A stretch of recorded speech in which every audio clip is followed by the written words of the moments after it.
Do you think that men owe a woman loyalty if she was there from the beginning? Absolutely. They absolutely owe that woman loyalty. Oh, sorry, sexual loyalty. That's what I meant. Sexual exclusivity is different.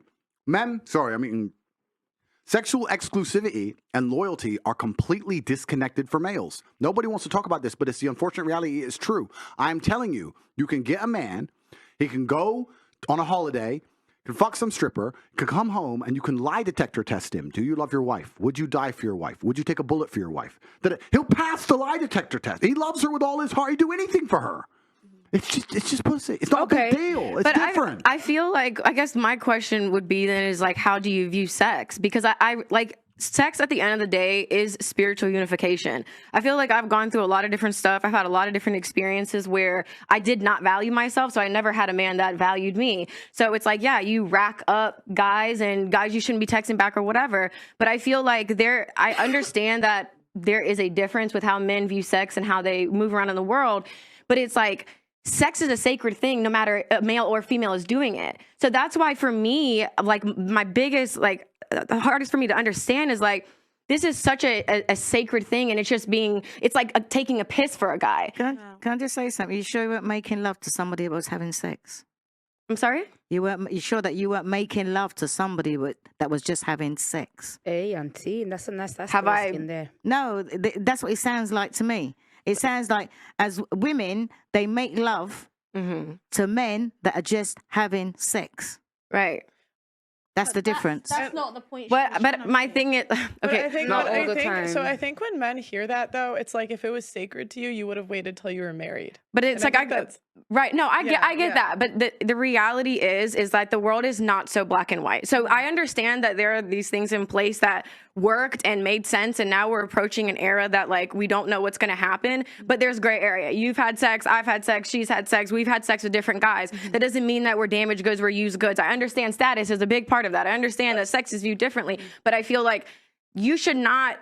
If you're looking at face value, I can understand why you would be judged from your past. But if I'm a guy interested in you, I don't care about what you've done. But that's the thing. Like men do though. That's the thing. Like a virgin's more valuable to a man than a girl that's had sex with multiple men. Like it just is what it is. There's a limit. But the modern man's solution is not a virgin. A modern man needs a partner, somebody that's actually smart and can survive in the world of today. But I'm saying the men with that's going to be a lived woman. The men with the most choice are going to pick women that are more pure in general. The ones that are already self-made, I guess so. But that's the thing. The reality is that there's a lot of men out there, especially in the world that we live in today, that need a partner. So it's time for those masses of men to start respecting women for the role they can play in their lives. I don't think average men expect women to be virgins. Do you know what it is? But it's this rhetoric that actually then is pumped into these minds and creates what people are now complaining about, the misogynistic world. No, do you know that's what it is. Even in schools, it's like permeated through it all and perpetuated. Why is it misogynistic for men to prefer women that are more It's pure? not that but it's not, that's not the problem. The problem is now, listen, the maths is very simple. You've got people like Andrew Tate talking about these things with such clarity, and it makes so much sense because it is true, right? And then you have men that are in these situations where just average, working an average job, and they cannot fulfill whatever definition is called to be a man in these Yes, they can, and that's what he said. He did say that. Yes, they can. A 9-to-5 man can do it. But then again, wait. This is the thing. What we're talking about as a man, and this is why I say it's very important for us to understand the person that we're speaking to. And I'm very glad that you clarified everything that you mean. Not every man is like Andrew Tate. Not every man is going to be able to even realistically demand for certain things from a woman. So the same way women need to compromise if it comes to a man who is going to cheat on her because he's a top G, is the same way men are going to have to compromise and stop blabbing about purity when they can't demand for that. Right? You didn't get none of what you didn't get none of what I made my point. That was the whole point. What point? Well, duh. What? Because you just quoted him. You just said about his thing, and you didn't. Not only did I get clout, I made my point. I said the average man does not have what it takes to demand for a virgin.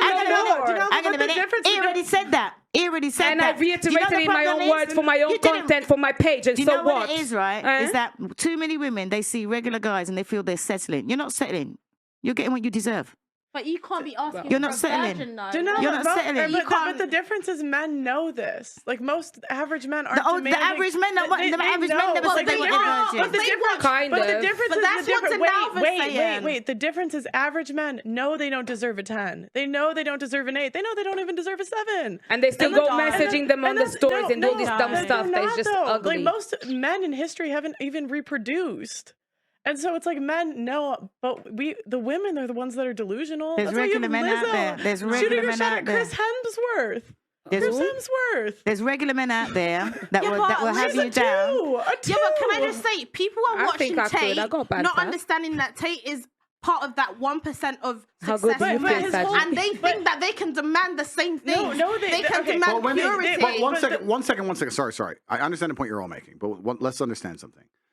To the sexual marketplace, females have always been, and still to a degree are, the gatekeepers.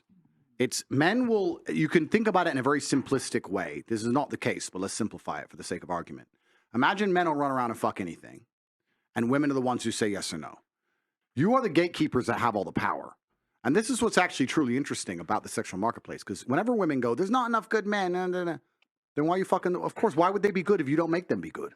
You're fucking losers. That's true. That's a good point. So women, so you're talking about, I'm saying that, a man at a certain level can't do certain things.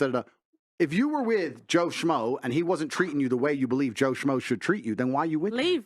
Sis, leave. Like women have the gatekeeping. So if you get Joe Schmo and he treats you like you're his queen, he treats you perfect, good. If you get a fucking guy at the absolute upper echelons of value and you still aren't happy with what he's giving you, then leave. Women are the gatekeepers. You women actually have all of the power. This is what's beautiful about the whole thing. Yeah. Women are constantly complaining. You have all the power. You're the ones who get to choose. Do you know who you should be mad at for all this shit? I'll tell you who you should be mad at. Do you know who threw away all the female power in the sexual marketplace?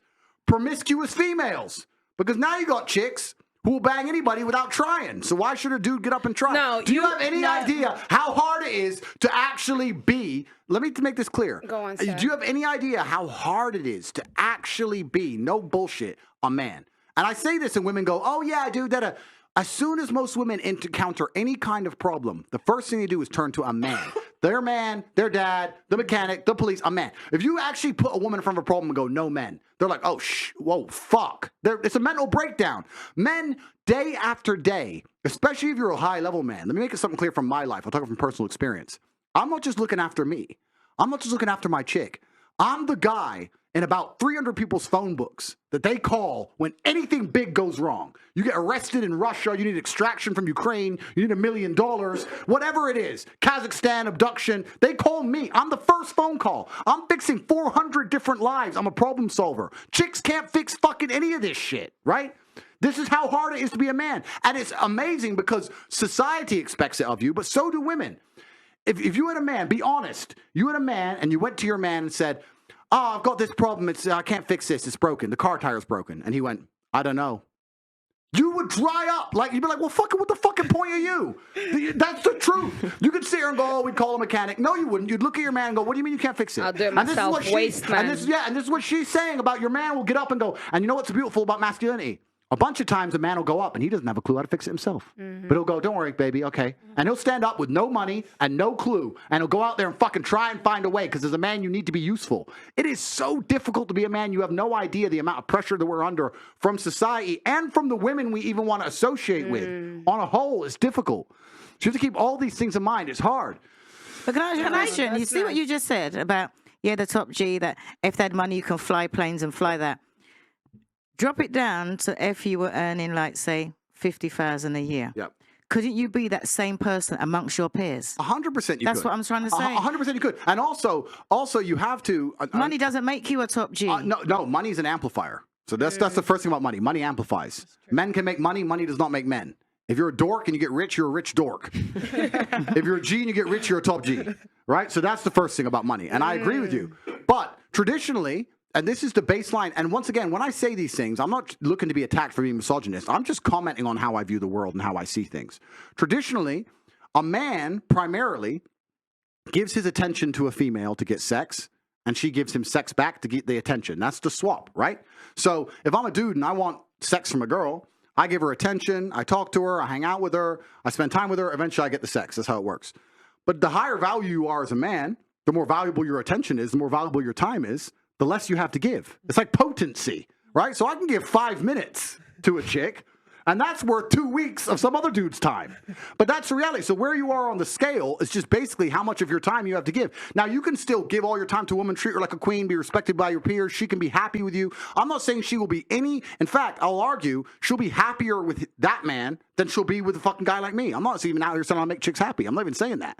I'm saying that she'll get the amount of time that she's going to want from that man. The amount of attention is linked to his status. But at a true high-level status of man, it's 2 DMs. Boom, boom.